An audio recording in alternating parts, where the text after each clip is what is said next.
It's wonderful to have you all here. Thank you so much for coming out this late in the evening, but this is something very important. I'm really thrilled you're all here, and I want to welcome you. And I wish we could all have introductions, but because there's so much to learn, we don't have time for that. But if you'd like to go in the chat and write your name and where you're from, or if you're affiliated with an organization, or if you just or how you the reason you are attending this evening. If you want to do any of that in the chat, that would be interesting and to see if you'd like.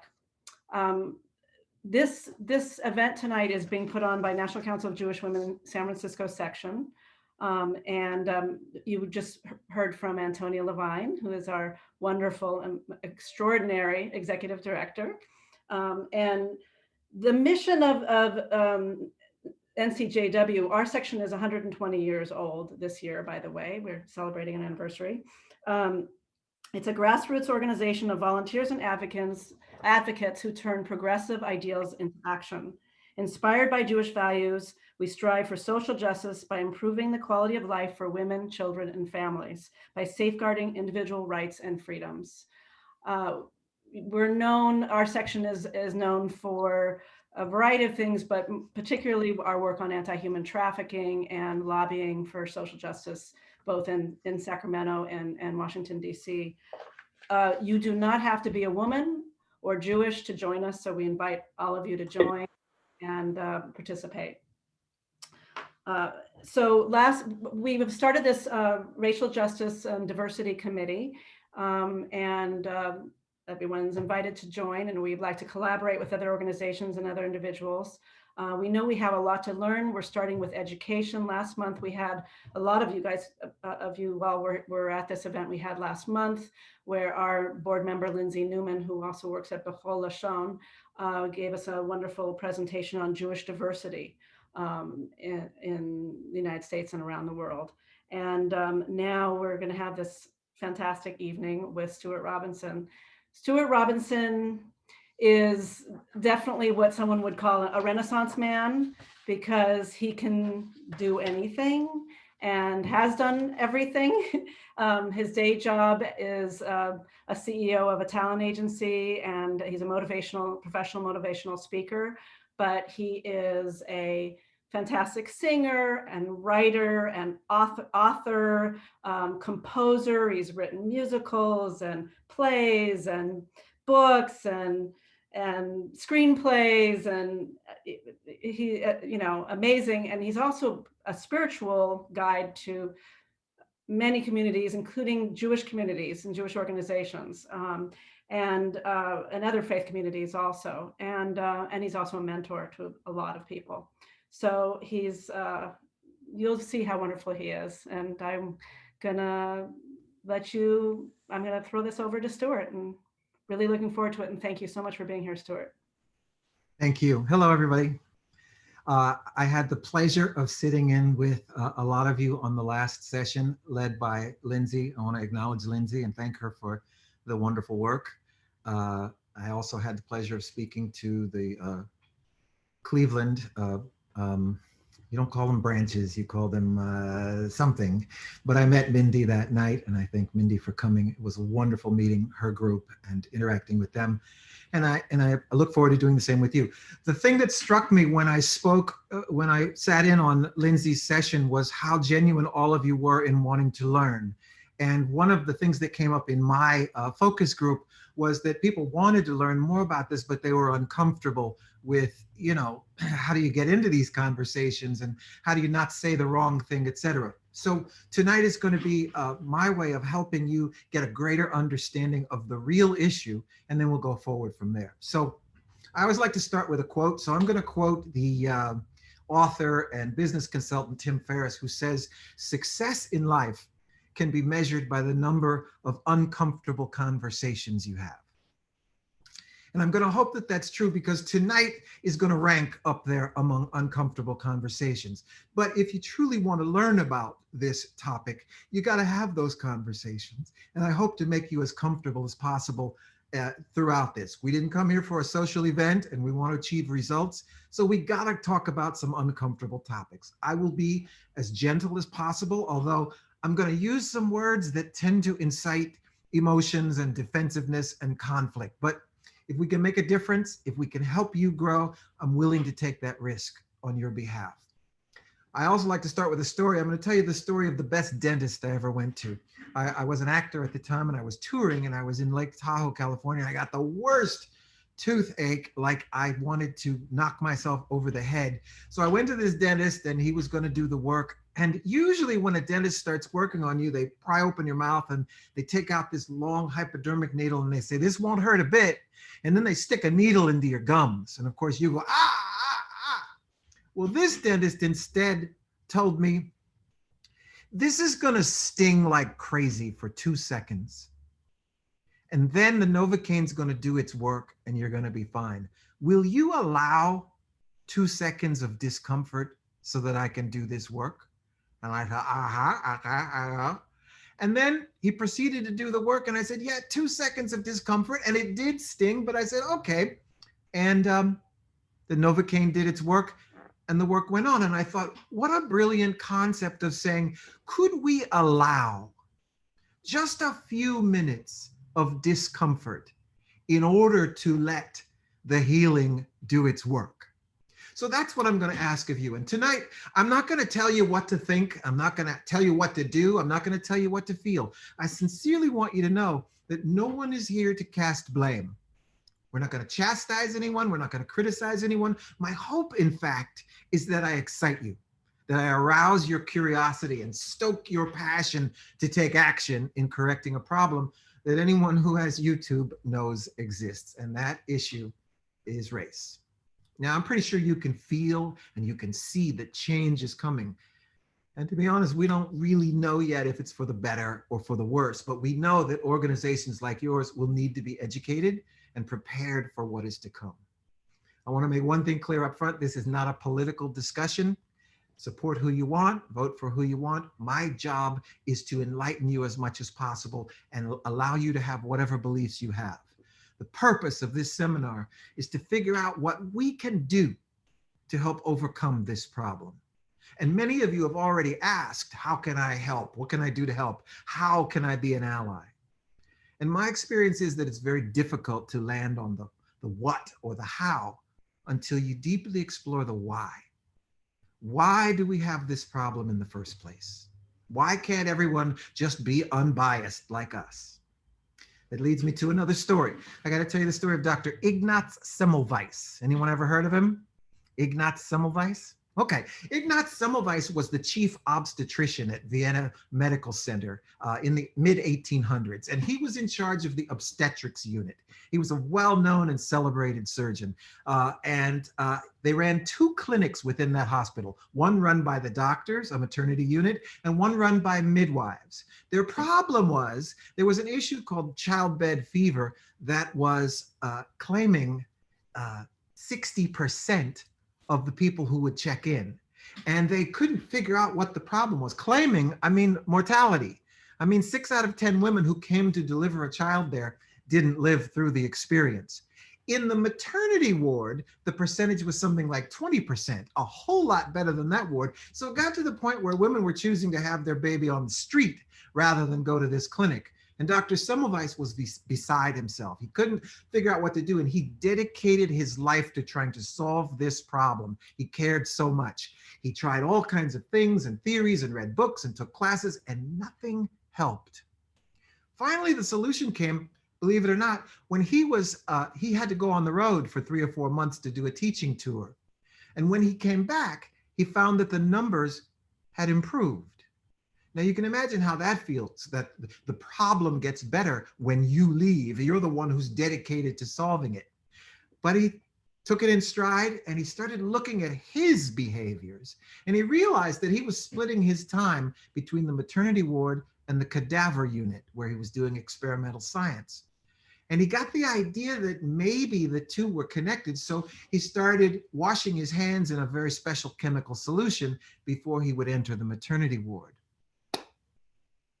The rate went to 10% instantly. In other words, Dr. Semmelweis was the leading person who started Louis Pasteur's germ theory. And we realized that bacteria causes problems. But more importantly, Dr. Semmelweis, who was more committed to solving this issue than anyone on the planet, had to acknowledge that without his knowing it, he was part of the problem. In fact, he was the problem.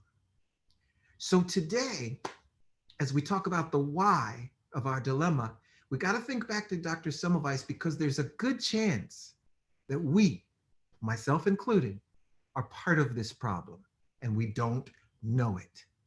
So today in our vocabulary, we're going to throw out some words. We're throwing out the word racist. We're throwing out the word bigot. We're throwing out prejudice. We're even throwing out discrimination, because those words are triggers and they make people feel very uneasy, and they don't really relate to what we're doing here.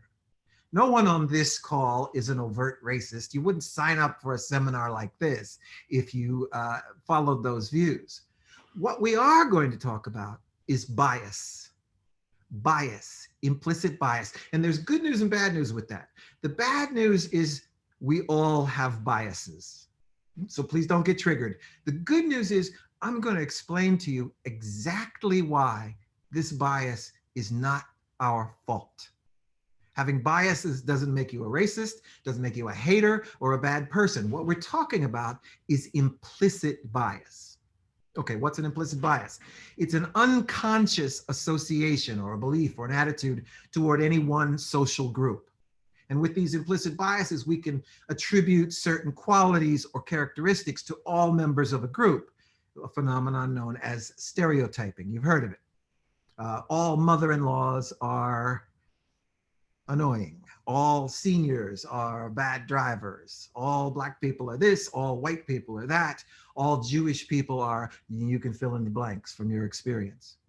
Now, I need to remind you that these biases don't even necessarily have to align with our own personal sense of self and identity. A lot of times you can hold negative associations in regard to your own race or your own gender, your own religion, sexuality, or another personal characteristic. That's what we call self-loathing. So remember, it's worth re-mentioning that implicit biases, it's not what you think, it's what is unconsciously going on in your head based on what you've been programmed to think. Now, researchers have identified 175 different kinds of bias, which I'm not going to go over tonight, but they've narrowed them down to 20 primary biases, and I'm just going to tell you about 3 or 4 tonight. When I speak about race, and I want to remind you all that you can chat with me if you want as we do this. I'll try to keep track of that if you have questions or comments, etc. But when I speak about race tonight, I'm not making it a Black versus white issue. This is an us issue. But tonight I will be speaking in terms of Black people in our country to present the most vivid example of how implicit biases are born and bred. Plus, as you can see on the evening news, the situation regarding Black Americans is kind of at a boiling point. It's an emergency. And even if that emergency doesn't seem to affect you personally, it becomes no less of a crisis. If you're not somewhat outraged by what you're seeing on the television screens, we may need this discussion more than we know. And if all of us can better understand how such a situation could exist in a great country like this with Black citizens, that's going to open the door to us understanding other at-risk groups, including whatever group you belong to that's at risk. And my philosophy is we won't win this battle by attacking the haters. They're too far gone. We win it by enlightening and inspiring the allies. That's you. Now, I remind you, there's no blame tonight. In fact, my main goal is to show you why I would be shocked if any one of us, Black, white, other, didn't have a strong set of biases toward Black Americans. And if we can be clear about our role in the crisis, maybe we can better figure out how to solve it. And then we may have the means to fix the Me Too problem and the anti-Semitism problem and the transgender issues and the issues of other compromised groups. Think of today's talk, if you will, as a metaphor for all bias-related groups. And I'm going to do my best I'm not giving you my opinions. I'm only going to give you historical facts and quotes and psych study results that I've corroborated with multiple sources. I'm not trying to convince you of anything. I just want to lay it out for you and show you some things that you may or may not have seen. So in my speaking around the country, the most common thing that people say to me is they say, oh my gosh, our system is broken. We are living in a broken system. What has happened to our system? This isn't America. And I always have to respectfully say, our system is not broken. Our system is working exactly the way it was designed. Our system is working exactly the way it was intended. What has changed is us. We are no longer willing to accept the kinds of ideas and strategies that our founding fathers started out with.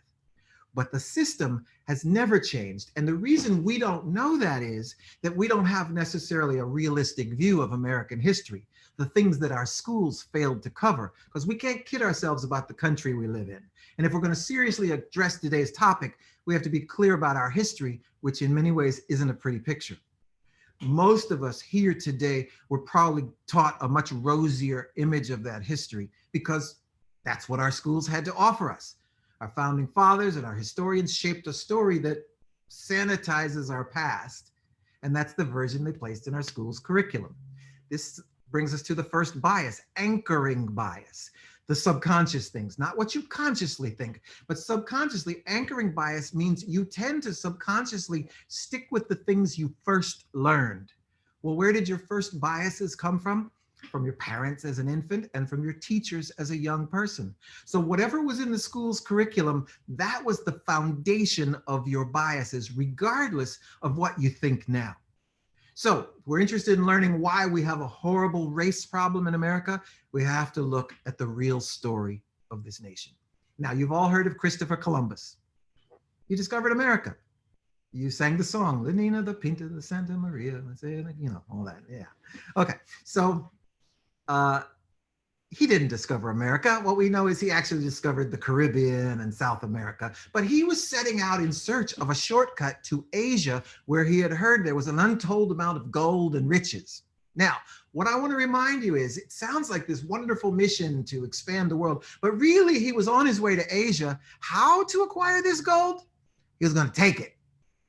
Well, he didn't find gold and he didn't find North America, but he found the Caribbean and South America. And what he also found were slaves. That's what he came back with, Caribbean slaves. Now, what he did do, though, was open the passageway for explorers to come to the New World. And soon this continent was settled by European settlers. And their first task, they had to do some important tasks. And their first task was to decimate the indigenous people. And they did a pretty good job of that. We all know that they decimated the Native Americans and pushed them off into little corners of the land. And therefore they acquired a great amount of land. And when you acquire a great amount of land, now you have to work that land. You got to plant crops. You got to do cotton and tobacco and sugarcane, and you got to create textiles. And with that amount of land, that amount of crops, you need a tremendous amount of labor, which is when America began to participate in the Atlantic slave trade, in which they imported some 10 million Africans into this country and enslaved them and forced them to work the crops that built America into the wealthiest country of any country in the world. Now, you don't need me to do a long thing about the horrors of slavery. You all learned that part. You've seen the movies. And what you may not have learned, though, is that it wasn't a hate issue. It was an economic issue. I want you to get an idea of, in the mid-1800s, the crops that these enslaved people produced was a tremendous value. But the value of the individuals alone, because they were bought and sold, had a number price on it. And remember, in the 1800s, a dollar was a whole lot more than it is now. So what do you think the value of the enslaved population of the United States was in, let's say, 1850? What would you say the collective value? And you can open your mic and venture a guess as you like. Anybody have a guess? love for you to participate. The value of the enslaved population in America in 1850. I'll take any one guess. You don't have to be right, and there's no prize. You don't win anything. Teddy, will you guess? You have to unmute.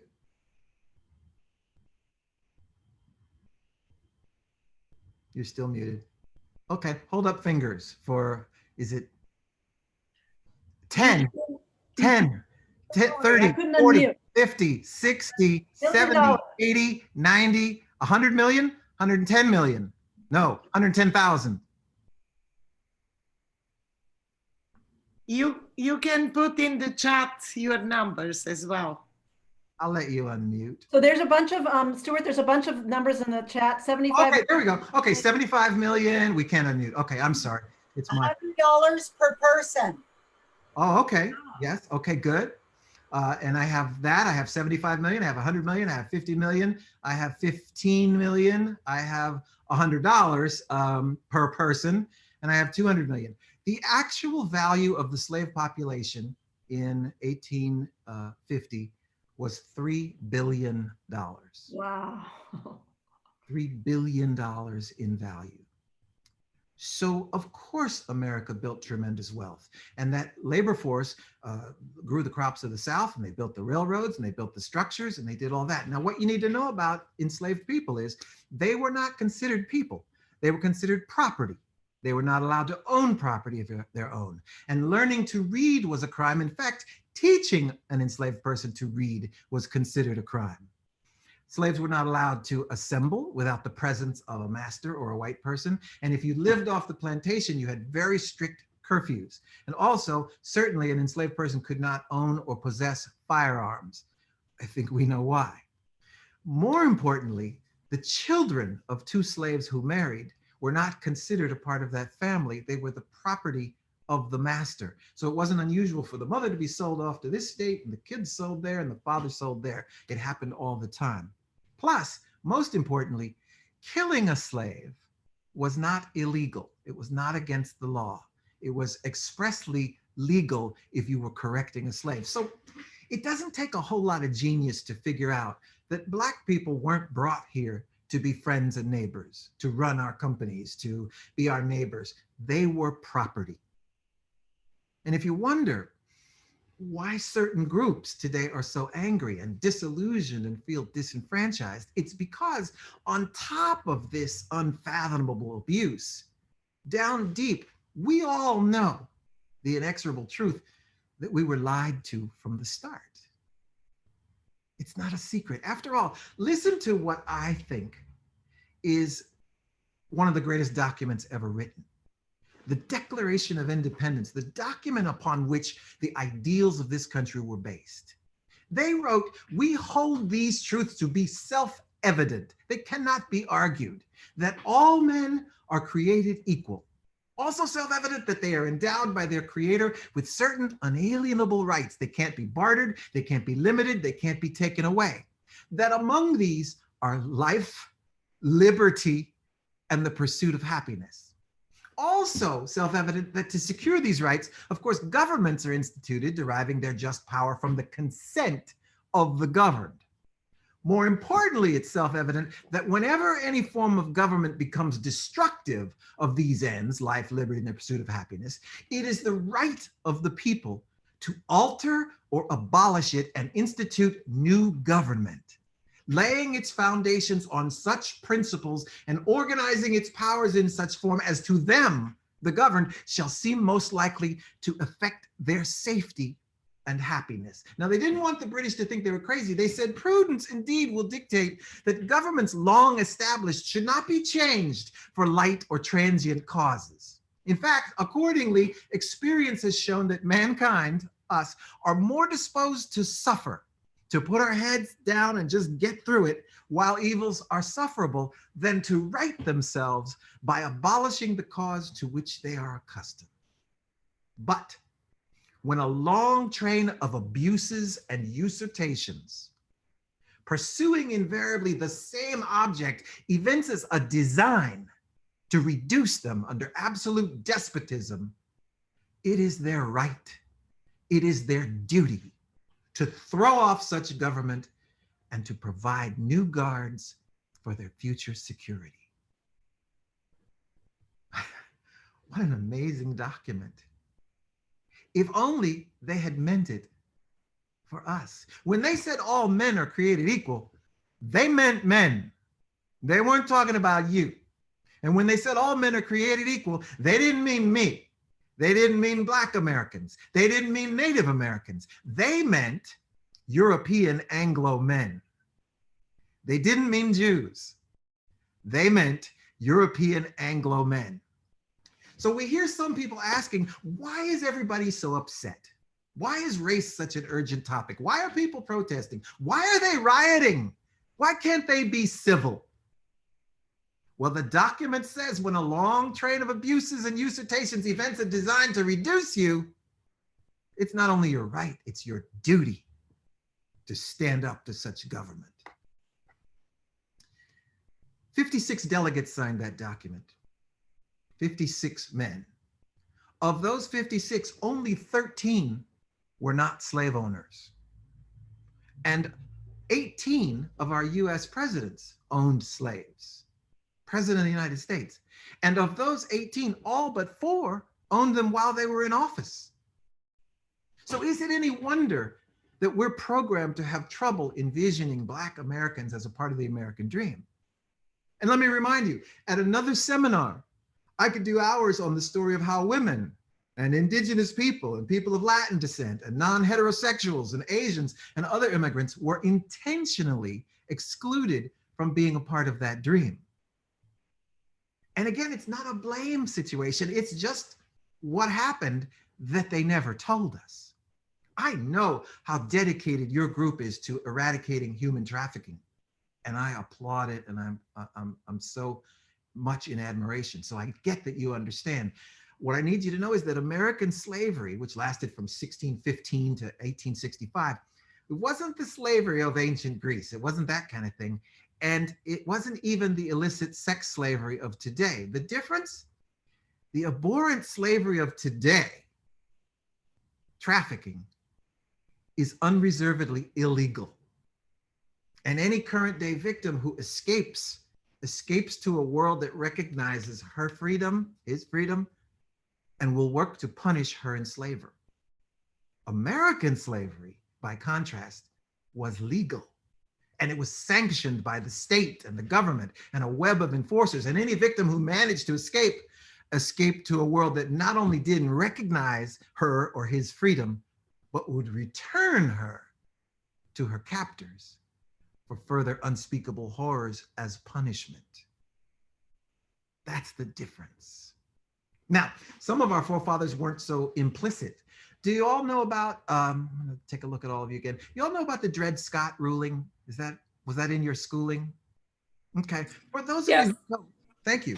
Dred Scott was an enslaved man who lived in St. Louis, Missouri, with his masters, and he and his wife met on that property and got married. But the family moved to Illinois, which at the time was not a slave state. And the law, thank you, Kathy. I see your comments. You grew up in St. Louis, so I'm sure they tell that story all the time. But the law in Illinois was, it's not a slave state, so you can't own slaves. You can't do that. So Dred Scott and his wife petitioned for their freedom, and they were denied. So they went to the local court, they lost. They went to the circuit court, they lost. They went to the district court, they lost. And finally, the case went to the Supreme Court of the United States, the highest court in the land. And here is what Roger Taney, the Chief Justice of the Supreme Court, ruled. He held that no African American, free or enslaved, had ever enjoyed the rights of a citizen under the Constitution. He argued that since the time of the ratification of the Constitution, Blacks had been regarded as beings of an inferior order, altogether unfit to associate with the white race, and so far inferior that they had no rights, which the white man was bound to respect. This is the highest court in the land telling our subconscious what to think of African Americans. How can you not be programmed in this way? So the US continued the institution of slavery for nearly 100 years until the Emancipation Proclamation solved the problem and declared everybody free. Problem solved. Well, not exactly. These individuals were set free with no means and no homes and no possessions, and they were released into a nation that certainly wasn't ready to accept former slaves into their society. So here's the important point. In order to maintain their position of superiority, Southern states poured their resources into creating a caste system, like they have had in India for many years, a caste system. Again, I want to remind you, this is not a hate issue. The hierarchy of caste is about feelings. It's not about feelings. It's not about morality. It's not about whether I like you or not. It's about power. Which groups have it, which groups do not. It's about resources, which caste is seen as worthy of them and which are not. Who gets to acquire and control them and who does not. It's about respect and authority and assumptions of competence. Who is accorded these and who is not. So they created a caste system so it was easy to tell who was worthy and who was not. And furthermore, the South was facing economic collapse without their free labor. So they invented another thing which was brilliant. They invented, and you may have heard of this too, vagrancy laws. Are you familiar with the vagrancy laws? Maybe a little bit.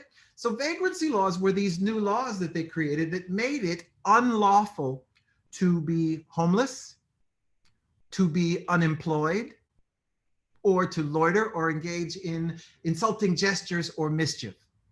These laws only applied to Black Americans. They didn't apply to white Americans. So what you saw happen was a large percentage of the newly freed slave population were suddenly incarcerated. Then they created another thing that was brilliant. They created the concept of convict leasing. In convict leasing, what happens is the prison leases out the prisoners to the plantations to do the work. And in many cases, it was the same people who had been freed from the plantation who now are back working the plantation. They don't get paid. The prison gets paid a reduced amount, and therefore the plantations continue to flourish. But also these convict leasing and the vagrancy laws serve to reinforce a very common American bias. Blacks are given to criminal behavior. We see it all the time on the evening news. They're a threat. And while you and I may not consciously think this way, our implicit biases are firing away. Now, am I building the case that all Americans are barbarians? No, there were always people like us fighting for the right thing.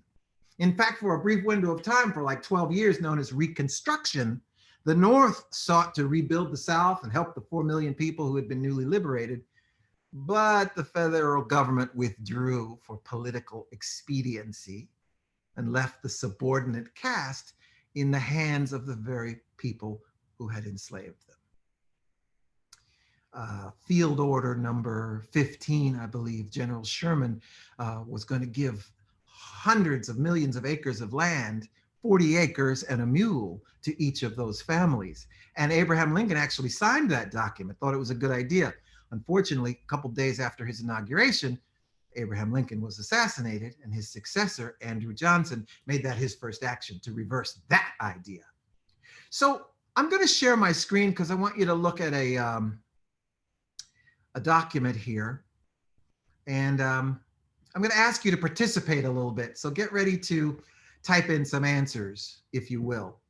So this is a caste pyramid. Most castes have a ruling class at the top. They have an upper class, which is close to the ruling class. They have a middle class, they have a lower middle class, and they have what's called the untouchables. And also, there's a group that we call the marginalized. Now, I'm not talking about finances. I'm talking about respect. I'm talking about worthiness. I'm talking about those things. So over here on the side, as you can see, we have 6 groups. I'm going to just ask you a series of questions real quick and ask you to type in some answers. If you had to fill each of these 6 areas with one group, Where would you put group A? Latinos, Latinas, and Asians. Where do you think they rank in the American caste system? Again, not their financial worth, not their intelligence, but the respect level, what they're worthy of. And we've known each other now for a few minutes. Let's be honest with each other. There's no right answer, and you can't win this contest. You can't impress me, and there's no shame if you say, well, they're all untouchables. Say whatever you think, but so I'm getting answers. Asians and Latinos, lower middle class, lower middle class, lower middle class, lower middle and lower middle class. So I'm gonna, uh-oh, that's not good. I'm not gonna mess with this. So we're gonna say Latinos and Asians go somewhere in here. Someone said untouchables, but the majority of you said lower middle class. Let's stick with that for now. Let's talk about Anglo-Caucasians. Where would you put the Anglo-Caucasian population on this pyramid? Ruling class, ruling class, ruling class, ruling class, ruling class. Okay, we all agree on that. Ruling class would be the Anglo-Caucasian community. How about Native Americans? Where do they rank on this pyramid? Untouchables, untouchables, untouchables, marginalized, marginalized. Okay. Untouchables sort of have the edge. So let's go with untouchables. All right. Where would we put females?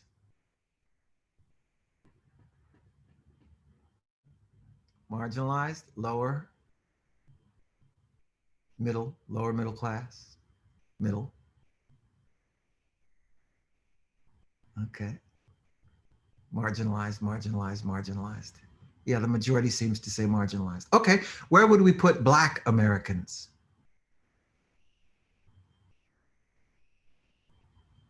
Marginalized, untouchables, marginalized, untouchables, middle, untouchable, marginalized. And where would you put Jewish Americans? Upper, untouchable, marginalized, upper,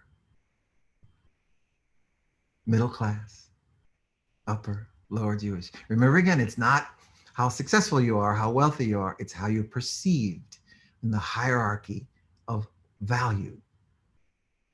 Okay. So you see, we have a lot of different ideas of who goes where. I'm not going to tell you what is the right answer or the wrong answer. I'm only going to tell you that America has a very clear view of where we are on the caste. Now, you ask if I'm a Jewish American, why would I be higher than a Black American? And the simple answer to that is that our caste system is not based on nationality, it's based on skin color. So someone decided years ago that if you were Jewish, you were white. If you were from Europe, you could be a Swiss person or a French person or an Austrian person, etc. But when you come to America, you're either white, black, brown, or whatever they're calling Asian people these days. So the caste system was based on color alone. And of course, there's the drop of blood theory that if you have a drop of African American blood in you, you're in that group. You're lower in the caste. So they created this caste system because the laws were changing. And they fortified, they fortified it because once slaves were freed, they still had to have a way to hold on to the, sorry, my screen went away. They still had to have a way to hold on to the caste system so they didn't lose their place. So then they fortified our implicit commitment to this caste system by creating the Jim Crow laws, which says that the races should remain separate. You all know about the Jim Crow laws. Races couldn't mix in places like hotels and restaurants and hospitals and schools and churches, housing, neighborhoods, restrooms, funeral homes. You've all seen the signs of colored waiting room and colored drinking fountain, white drinking fountain, etc. They lived this way for a great number of years in order to preserve the caste system.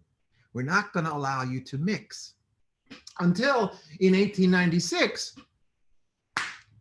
it went to the Supreme Court because people like us said, this is not right. They took it to the Supreme Court, and the Supreme Court got to work and came back with a ruling. They said Jim Crow laws were legal because they reflected the customs of our land. The customs of our land. You see, and no one ever told us this. They never told you that they educated you to look at certain people certain ways because of the caste system. The laws began to change, but the caste system didn't change. We don't know about these things. The rest of the world knew about it. In fact, here's a horrible example. Go to 1934. It was the early stages of the Third Reich. Before the world could imagine the horrors they were going to create. A committee of Nazi bureaucrats met to weigh the options for imposing a rigid new hierarchy, one that would isolate Jewish people from Aryans now that the Nazis had taken control. See, because Western Europeans had been long aware of the American paradox of proclaiming liberty for all men while holding subsets of its citizenry in near total subjugation. They were so impressed by the Americans' custom of lynching its subordinate caste of African Americans because they became aware of the ritual torture and mutilations that usually accompanied them, that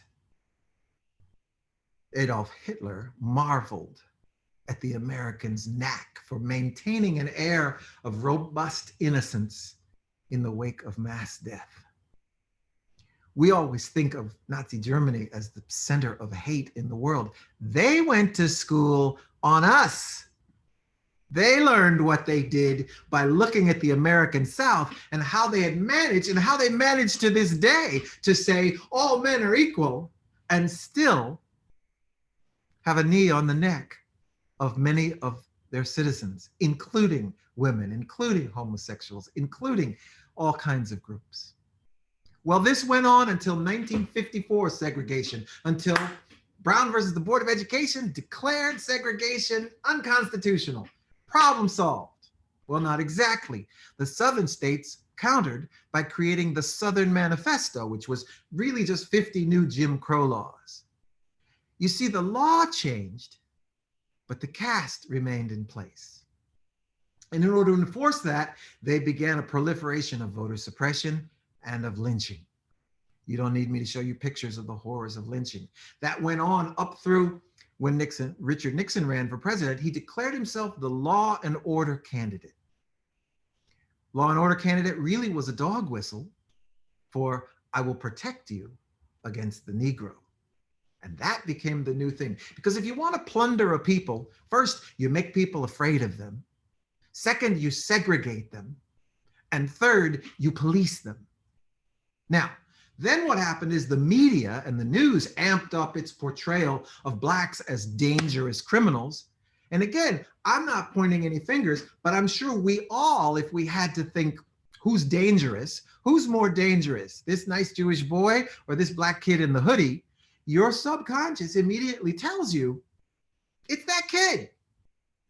In fact, this subconscious programming was so great. I want to show you a clip now of the first film that was ever screened in the White House.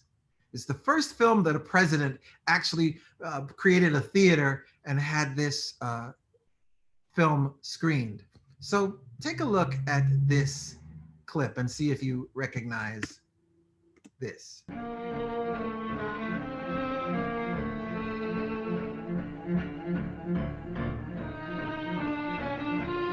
How many film students have seen this movie? Since it hit the first movie theaters a little over a century ago, how many students have been taught to admire the editing, admire the scale, admire the nail-biting final chase scene, where a white family is beset on all sides by bestial black soldiers, played by white actors in blackface, to be saved at the last second by the film's heroes, the Knights of the Ku Klux Klan. The standard story goes that Birth of a Nation was also the birth of the feature film, that it set the standards of Hollywood filmmaking, Hollywood storytelling, for the coming century. This film, which depicts Black America as an existential threat to white America, where a black man, played by a white actor, attempts to rape a white woman and drives her to suicide, where this same black man is lynched by white men in white hoods, which is framed as heroic.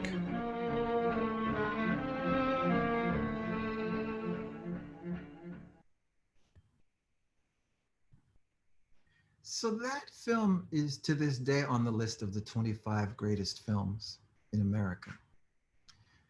I think I've made my point. This is all subconscious programming that can't help but impact all of us, myself included. Now, the next way you plunder a people is to hamstring them financially.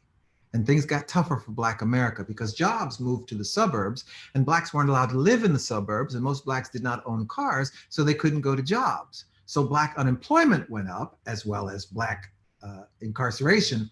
And as a result, drug use went up and small crime went up. So then Ronald Reagan introduced his war on drugs. The problem was, it wasn't a health epidemic, he termed it as, it was a criminality issue. He raised the anti-drug budget from $33 million to $1 billion, mostly in putting more police in inner cities and militarizing them with grenade launchers and tanks and high-powered assault rifles, etc. He increased mandatory sentences for drug offenses, not for the dealer, not for the supplier, for the user. And by the way, the mandatory sentence for crack cocaine was 5 years. The mandatory sentence for powder cocaine, which was considered the cool, hip white drug, that didn't have a mandatory sentence. So violent crime didn't go down, but the number of arrests went up because also federal grants were tied to the number of arrests that they had.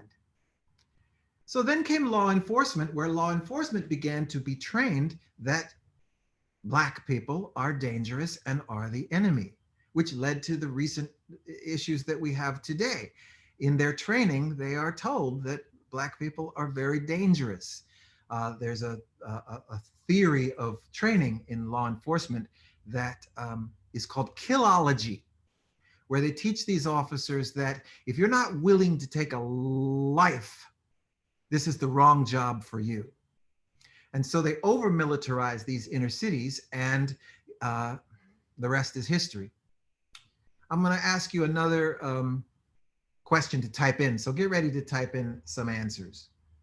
And I realize some of these things I'm telling you, a lot of you know, and some of you don't know. But we all gotta get on the same page. Here's the question I'm gonna ask you. Excluding military service, how many times in your life have you been held at gunpoint?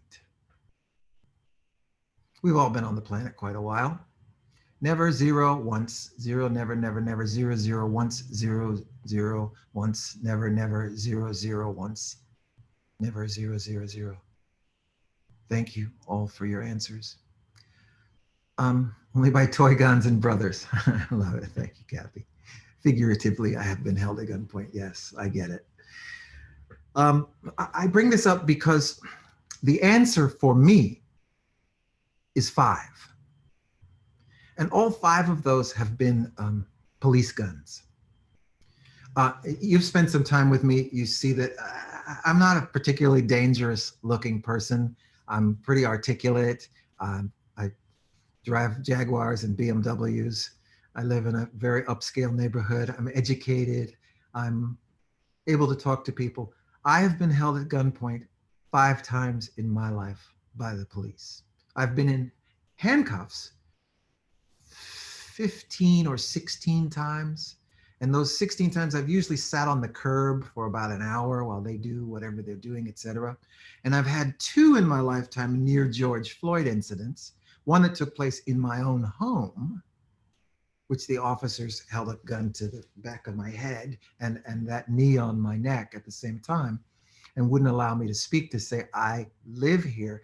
And their answer was that they couldn't believe that I owned such a nice home.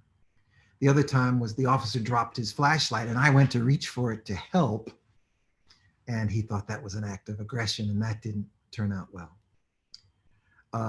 Officers have told me, and by the way, Lois answered one and someone else answered one, and I feel for you because I want to tell you it's a horrible experience.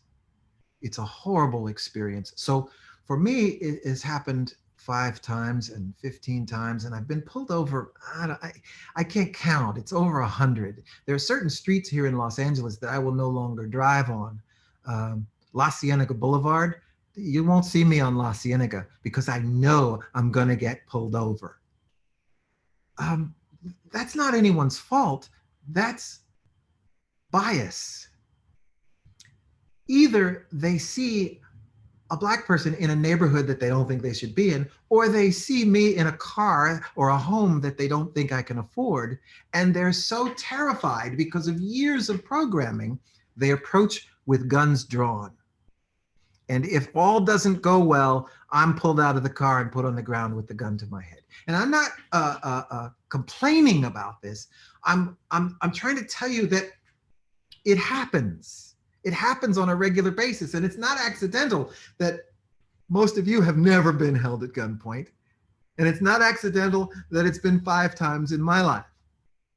And now today, with the proliferation of cell phones, people are starting to get snapshots of a few examples of this brutality and this killism, and they're showing them to the world, and people are going, does this really happen? But unfortunately, law enforcement has found a way, and you've seen it in the news, they have a way of changing the narrative. They say, he lunged at me with a knife. He was a known drug user. I was in fear of my life. And how can you, seeing the evening news, help but believe it? When for 400 plus years, the caste system and the nation has been telling you, these people are dangerous. But now you can watch the evening news and watch people being murdered in the streets with nonchalance while coworkers stand by. And I'm not talking about good cops, bad cops, etc. I'm not trying to malign law enforcement. I know what a tough job that is. I'm only telling you, if you have that job and you have powerful implicit biases that say, if the skin is dark, this person needs to be held at gunpoint, we have a problem. Of course, we all think more Blacks are criminal. I hate to say it this way, but I want to keep saying it as much as possible. If I am ever killed by police officers, I promise you, you will hear a story that makes me sound like a very dangerous individual. And I want to say to you, I'm not dangerous. Please speak up for me if it happens to me. It's not true. Now, am I saying there are no Black criminals? No. I'm saying that unfortunately it's important to support the perception that all Blacks are criminals in order to keep the caste system intact. Because wherever you are on the caste system, you're sitting pretty as long as Black men are beneath you. That doesn't make it your fault. Doesn't make it the ruling class's fault. It makes it the fault of systemic implicit bias. Are there no dangerous Black people? You bet your life there are. But Ta-Nehisi Coates, the author, he writes, to plunder a people of everything, you must plunder first their humanity. The Nazis accomplished that with the annihilation of millions of Jewish people by convincing millions that they were closer to vermin than humans. So easy to stamp out the way we sometimes do with a trail of ants who have dared to pass through our civilized homes. So it was with the indigenous people when this continent was colonized. They characterized them as bloodthirsty savages. They had to. How otherwise could reasonably moral people like you and me stand by as an entire society of indigenous people was tortured, killed, enslaved, and pushed off their land? And once this land was acquired, how could the same people stomach the enslavement of 10 million souls through the Atlantic slave trade unless they first found a way to see those individuals as animals rather than children of God filled with humanity? Well, they found a way, but there's a cost to this. Mr. Coates also says a man creates a monster, invents a monster to justify his brutality, only to find there is a monster within. I am not here saying that all Black Americans are innocent people, but I am telling you that in a land where you've stolen from your original country, you don't speak the language, you're enslaved for hundreds of years, you aren't allowed to learn to read, you aren't allowed to learn to write, you aren't allowed to own property, you aren't allowed to be a part of the society, that creates a pretty monstrous spirit. Why am I telling you this? I share these brutal truths with you because I want you to continue your journey as advocates with your eyes open to the times in which we live. But more importantly, to help you understand that all this brutality I've described is not a question of hate. It's a question of bias. I want to touch real quickly on wealth, privilege. And I don't mean white privilege like the thing. I mean wealth, generational wealth. What you need to know is the average Black income in America is 60% of the average white income. There's no reason for it. It's just the way it is. But generational wealth, Black America has 10% of the generational wealth of white America. Why? Well, the number one source of wealth is land ownership. So if you're a Black American, you built the wealth of this country, but you didn't share in it. And you couldn't buy homes. And then the FHA came up with a really brilliant concept called redlining. Are you all familiar with redlining? Okay, those who aren't, redlining is where the banks take the map of an area and they redline the areas that are not sustainable for bank loans. Well, a very, very, very high percent of those redlined areas are Black neighborhoods. So if you're a Black would-be homeowner, you can't get a loan. The GI Bill was to help create subsidized mortgages for soldiers who fought for the country. In the first year alone, they gave out 67,000 mortgages in New York State. Of those 67,000, 100 went to Black families. In fact, to this day, some of you probably have a lease on your home where the original language says you agree not to sell this land to a Black family and not to rent it to a Black family. How do I know this? Back in 1982, I was gonna move in and share an apartment with some friends I was doing a show with. And I got a U-Haul and I packed up my U-Haul. And just as I was arriving at the house to unload, my friends came out with the owner and he had the deed in his hand and he said, I can't have you here.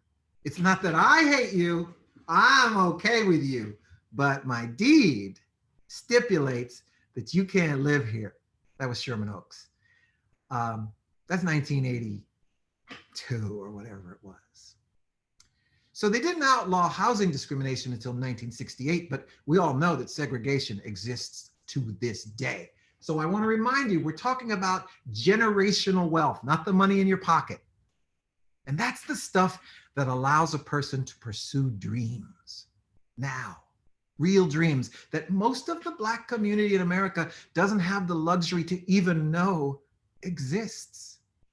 That's the very definition of privilege. Generational wealth is a magic bullet. And you may say, well, my family never gave me money. Well, maybe they didn't.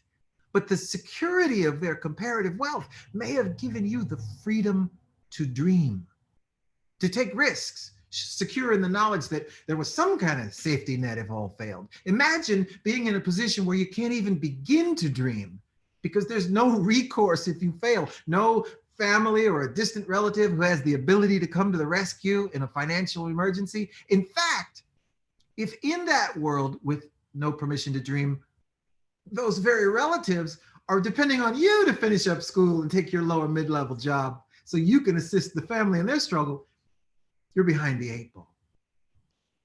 Now you may ask, why then did so many Jewish immigrant families come here with nothing and somehow manage to build a degree of generational wealth? Great question. Well, those families were higher on the caste pyramid. Therefore, there were certain opportunities that were available to them that to this day aren't available to Black Americans. And There was never legislation against those opportunities, where for Black America, there was. Now, I dare say, had your relatives come to this country as single women, their struggle might have been a whole different thing. So I want to do a little exercise with you. Let me see how I'm doing with time. Am I okay? Am I okay? Are you with me so far still? Okay. I'm sorry if I run long. I'm trying to make points. The bias about Jews was that they're good with money since they couldn't own land. Oh yeah, well, we know that stereotype. That's crazy, yeah. Ellis Island helping single women, keep them from the sex trade, exactly. Victims, because you're lower on the, marginalized on the caste pyramid. So we're gonna do a little exercise. I want you to take a trip.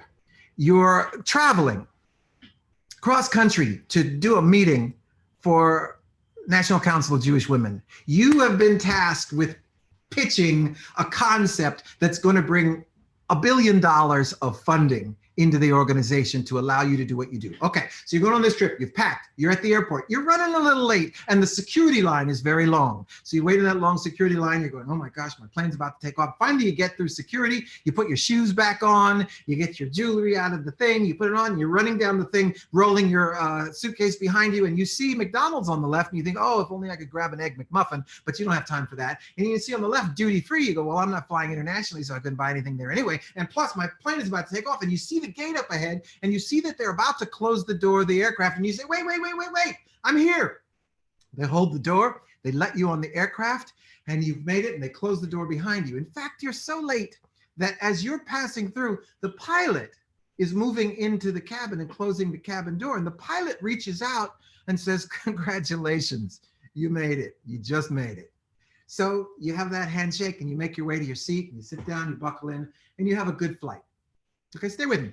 You get to your hotel and you decide to meet with some other advocates. And so you decide to go to a fancy dinner in one of those white linen restaurants in the hotel. And you get a nice table and you're ordering, and you notice that the couple at the next table are celebrating their wedding anniversary.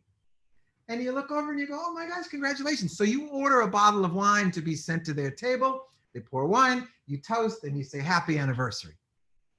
You go on with your meal, and it's delicious and delightful, and you get a good night's sleep, and you go to your meeting the next day at this very large corporation that has $1 billion to put into your organization. You sit in a large conference room at the end of a table, and the head of the corporation enters the room and sits down, and you make your pitch.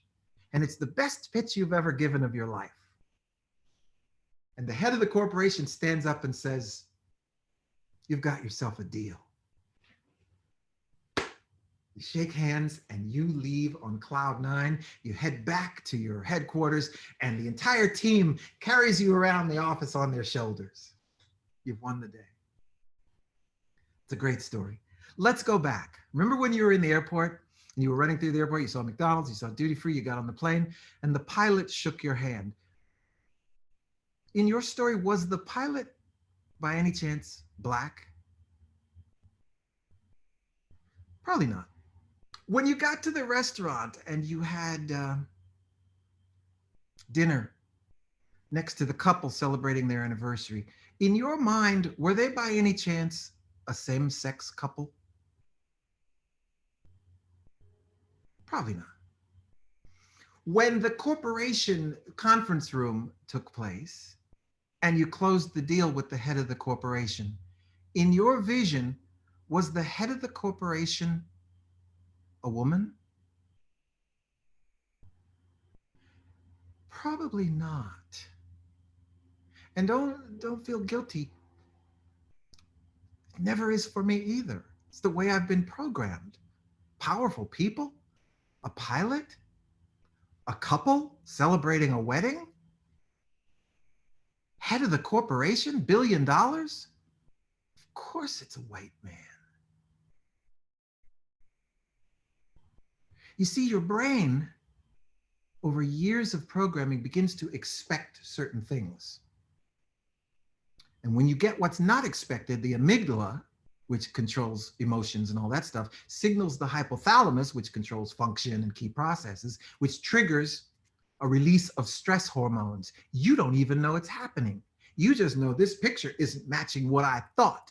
So when I show up in your synagogue, as welcoming as you are, as much as you say we welcome all people, your amygdala is signaling the hypothalamus and going, ooh, stress hormone. So something tells you something's not right about this guy.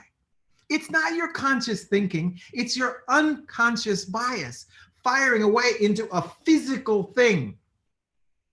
Stress hormone. So you can imagine that no matter how liberal you are, no matter how woke you are, no matter how caring you are, if your subconscious isn't under control, you're programmed to do things that are detrimental to the cause you stand for. That's called confirmation bias. You tend to favor the beliefs that are already stuck in your head. A lot of companies say, we hire the best candidate. We don't judge by that. But your assessment of what's the best candidate is determined by those stress hormones and those pictures that you expect. If you all, an organization of Jewish women, couldn't picture a woman as head of the corporation, what hope is there for the average human being? People say, oh, I don't see color. You can't say that. The reason you can't say that is that means you don't see me. You don't see the person opposite. You don't see the faith. You don't see the thing. You have to see people and you have to say they are all included in my picture.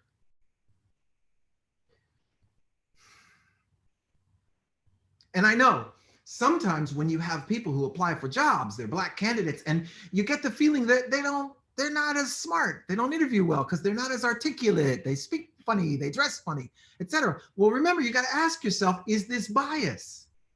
Do I need to speak like you in order to be smart? I don't know, Antonia, how many times in your life has someone assumed because you have an accent that you're less smart than other people in the room? I got to imagine all the time. How many of you who are female on this call have been in a workplace and had someone try to look past you to find who's in charge because they cannot imagine that you hold a position of responsibility? And these pictures might be different if you had also been taught the other side. Just show of hands, how many of you how many of you have heard of Bill Gates? How many of you have heard of Thomas Edison?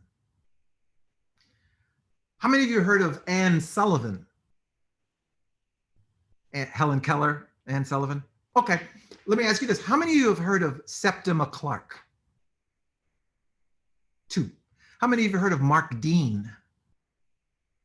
2. 1. So Septima Clark, Anne Sullivan was considered one of the greatest educators of all time. Septima Clark is considered the greatest educator of all time. She opened so many schools for citizenship and voter education that she raised the level of the entire Black community in this nation. She's never been heard of. Mark Dean, you've heard of Bill Gates. Mark Dean holds 3 of the original 9 patents with IBM. There would be no computer without Mark Dean, but you've never heard of him. You've never heard of Madam C.J. Walker, who was the first Black millionaire. And not Madam because she ran brothels, she was in the cosmetics business. She, out of respect, she married Charles Joseph Walker, so she was called Madam C.J. Walker. Thomas Jennings invented the process that led to dry cleaning. Bessie Coleman, no, not a singer, the first female Black aviator. Molly Williams, the first Black female firefighter who did it while she was enslaved. Maurice Ashley, alive and well today, the first and only Black chess grandmaster and member of the Black Hall of Fame. You've heard of Bobby Riggs. You haven't heard of Maurice Ashley. You've heard of Thomas Edison, but you never heard of Lewis Latimer. Thomas Edison invented the bulb that you could flash once and you had to throw it away. Lewis Latimer invented the carbon filament that allows this light to stay on for this entire long talk. No one taught you about these people and hundreds and thousands more who contributed to the nation we have today. Why? Because they hated them? No. Because they needed to keep the caste system intact. So some of you think, but you see, laws have changed and times have changed. You got to understand, bias is not governed by laws. This is a battle of mindset and principle. And who in that battle is a greater obstacle to change? Those who choose to be biased and carry certain kinds of flags, or those allies who don't realize that they share the same implicit biases? Because what I have found as a Black American is this nation doesn't particularly hate me. People like me. You can raise your hand if you hate me. Well, thank you. I really appreciate that. They don't hate me. They like me. But they believe the struggle ended when a Black president was elected. Meanwhile, the generational wealth gap continues to widen. The governmental system continues to legislate against Black America. The prison system continues to burst at the seams. And an over-militarized law enforcement system continues to target these individuals and threaten them with incarceration and worse. Why? Bias, which ultimately determines how I see myself and how you see yourself is the single largest determining factor of your success. How can you excel under these kinds of conditions without some serious change to the lens through which you are viewed? The lens, a lens with understanding of who you are and the possibilities you represent. And I repeat, there's no blame here. We're all a part of this situation. How can we, Black, white, other, help but have a distorted view of Black America? Yes, including my own ugly, sometimes distorted self-image when we're products of 400 plus years of programming steeped in the historical facts you've just heard. And like the problems in law enforcement, how can you win when the narrative is constantly being changed to protect the caste system?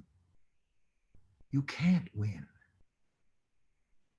Those of you who are people of color, recent history has shown you that the bounty on our heads is not imaginary. There's no number of degrees or credits or good deeds that can expunge that offense. Meanwhile, recent events have also shown those of you who are not people of color that you face a similar criminality of too closely resembling Karen and her privileged circle of those who are outwardly politically correct, but inwardly are praying for the retention of this 400-year head start. And you will never be able to care enough or give enough or protest enough to wipe clean that stain that was left you by those forefathers. So how can you help? You can become more aware of bias, implicit bias. You can look at the numbers in the groups in which you participate, in the stores that you patronize, in the companies that you are a part of. Is there an equal representation of people, of gender, of type, etc.? Now, I know this bias is difficult to recognize because people learn to be politically correct. They learn to be smart enough not to say things that are going to be offensive to people in front of them. So they think them and don't say them. What I'm asking you to do is not be politically correct, be principally correct. In principle, not think those things. And I'm not asking you all to only hang out with BIPOC people. By the way, people ask you, what do I say to people like you? Do I call you Black? Do I call you African American? Do I call you this, etc.? Unfortunately, there is no one answer. But if you want to be safe, use the word BIPOC, Black and Indigenous People of Color. It's the new safe phrase if you need a safe phrase. What I would rather you do is refer to me as Stuart K. instead of that Black guy who spoke to us. But if you have to talk about the topic, you can use BIPOC. I'm asking you to engage people in your organization and other organizations about solving this problem. I'm asking you to expose yourself and others to different kinds of people. I'm asking you to recognize your colleagues and your friends and even yourselves when they are explicitly biased and ask them to recognize and take responsibility for their behavior. I'm asking you to see people who are different through a different lens. Make sure there are opportunities for advancement. Make sure that the vendors you use are people of all types. Mandate education. You have to do sexual harassment training, and you have to do fire safety training, and you have to do CPR training. Why, in a country that is so rife with racial injustice and intolerance, why isn't it mandatory to at least have this talk? Be a part of mentorship programs so that you pull people up. Recognize holidays like Martin Luther King Day as a real holiday rather than working through it because you don't know what it means. What is the Black community's responsibility in this? Huge.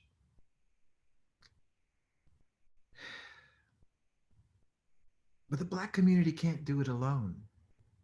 There are so many people who are not haters, but just don't know what the right thing to do is. Isn't it time for the right fit to stop meaning people who look, sound, and think exactly like us? Because what's happening in our streets is telling us that we may have to work a little harder. We may have to dig a little deeper, spend a little more to close that gap of opportunity. We got to transform our words to works. No longer willing to merely talk about this crisis, but being committed to the action, the research, the works, and the compassion necessary to bring change. It's you who have to take the lead in this movement. You got to train yourselves to distinguish between what thoughts and judgments are based on biases and what's just and fair. You got to remind yourself that what you know to be true is often a collection of your biases. We all want the home team to win. We all like the home team to win, but let's take a new look at exactly who the home team should be and search for a way that supports the idea that our victory doesn't have to come at the expense of any other simply because of the group to which they belong. Not color, not faith, not gender, gender identity, sexual preference, physical appearance or capability, political affiliation, or choice of lifestyle. We will always have biases, positive and negative, but let's not be controlled by our biases. Let's develop a radar that tells us when we're passing biased judgment and when we're supporting the very beliefs that inhibit that self-evident truth that all human beings are created equal. And though some may excel, all are endowed with the right to life, to liberty, true liberty, and the inclusive and confident pursuit of happiness. I always like to close by telling this story. I grew up in small town Western Pennsylvania, in a town where being a person of color was not a popular thing. And they understood the caste system. So thank you, Emily, for your comment. How long has BIPOC been used? It's relatively new, few years, but it's pretty standard now.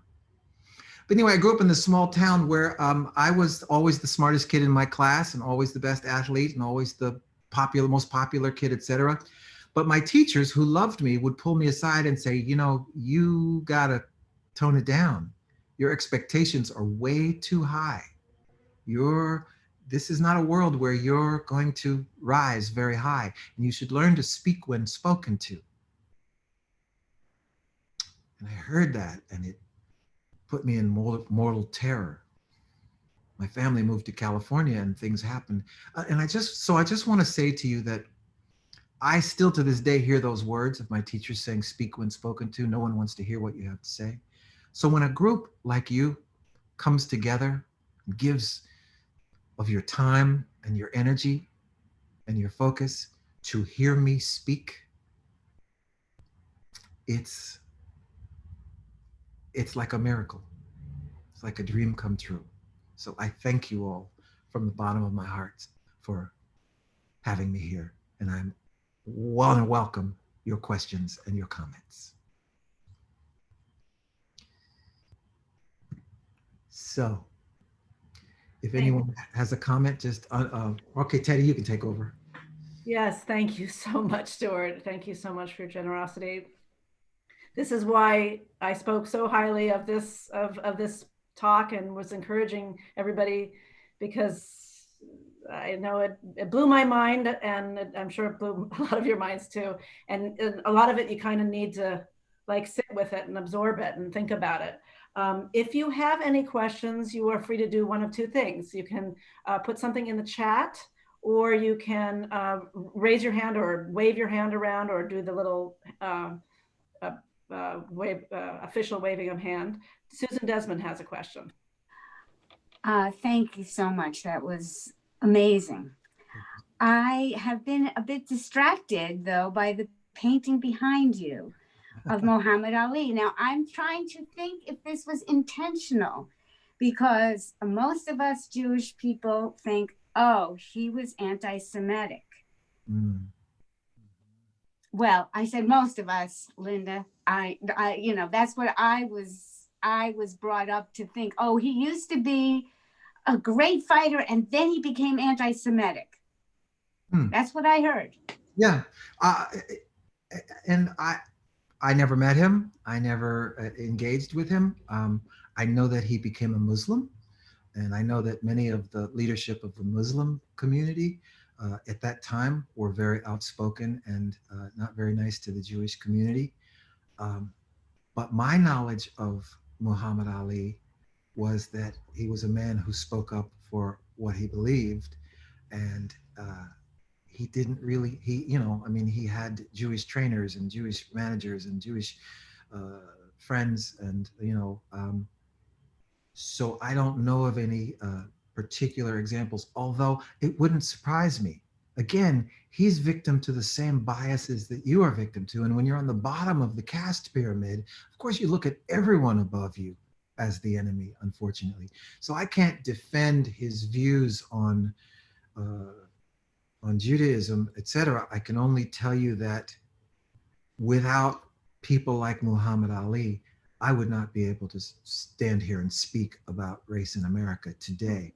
So I honor that part of him, and I forgive him any biases that he has, just as I hope you'll forgive me any biases that I have, and I'll forgive you for any biases you have, because we all have them. Any other questions? Antonia has a question. Unmute. Thank you so much, Stuart. It's no need to explain that it was extremely moving. I'm very grateful that you started from immediately making clear that the system is the problem. Yeah. And also to make this observation that we're changing and we're getting better, because we start to notice that things are wrong. Yes. And of course, you speak about America, and the rest of the world is not the same. We have Kenya, where the things are different, and the minority is different, and people have the power in their hands. And we have Cuba, as bad as it is, where Black people are not treated differently. And I have American friends from mixed marriages that send their kids to study in Cuba, as bad as it is, just because they will be treated as equal people. In many ways, women experience the same, because in other countries, they will not be marginalized. And now my question to you is, would you like to add to releasing us from the guilt of having bias, to put on us the guilt that we did not change the system, and that we even don't know, many of us, that the system is the problem? Yes, it's a great question. And again, my goal here is to get you to understand that you can't change what you don't know exists. And the whole point of implicit bias is there are things that are subconscious that have been built up over a number of years. So until you start to observe your implicit biases as opposed to your conscious thoughts, you can't be held responsible. You didn't know you were doing it. You didn't know that the facts were this way. You didn't know that you've been programmed for many years to see different groups of people different ways. So I absolutely release you from any guilt, but I charge you with the responsibility now to be more cognizant of the fact that implicit bias exists. And even as you find yourself arguing for a certain thing or recoiling in fear from a certain thing, to ask yourself, let me check my biases and make sure that I'm responding to what's there as opposed to what's been programmed into me. There is no guilt. There's no time for guilt, and there's no value to it. There's only value in understanding that if you have a disease that you don't know you have, you can't combat it. But when you know that you have it, you're able to start doing something about it. And once we know and are aware, we are responsible. Thank you, Patricia. Sue Bailey Thurman met with Gandhi and taught who about nonviolence? Taught Martin Luther King about nonviolence, yes. And Martin Luther King was very surprised because when he went to India, they introduced him as a member of the untouchable class of America. And Martin Luther King was like, what? I'm Martin Luther King, everybody knows me. But he realized once he was there that yes, that it was a caste system and that he was one of the untouchables of America. And it led to a lot of his philosophies. Yes, Rachel. Rachel, yeah, I just wanted to say that it's interesting. Have you read Howard Thurman at all? Are you familiar with Howard Thurman? I am familiar. It's on my list. I asked because one of the things that he says, and he did say, he had a great saying about we want to be true to our identities, but share in our experiences. So that's a different way of saying, no, appreciate people for their ethnicity, their backgrounds, and what they bring to the table, but where we can connect is our experiences together. Yes, I love that. I'll move that book to the top of the list. Search for common ground is one of his famous, and that phrase comes up over and over again. Yes, So thank you. Thank you, Rachel. Listen, I have only about 20 questions or so, but it is after 7, and I think we need to close it up now. But we need to continue these conversations. These uncomfortable conversations. There's so much to learn. There's so much to discuss, and there's so much that we need to do. And we have this committee, that Racial Justice Committee, where we're going to be deciding what we're going to be working on, and we need to keep learning and keep understanding more. And Stuart, I so appreciate your generosity, your time. It was absolutely incredible and mind-blowing. And I thank you all for sticking with us for an hour and a half. And well, we're all hungry, want to eat dinner and all that. So thank you so much, everyone, for being here. And let's keep up the fight.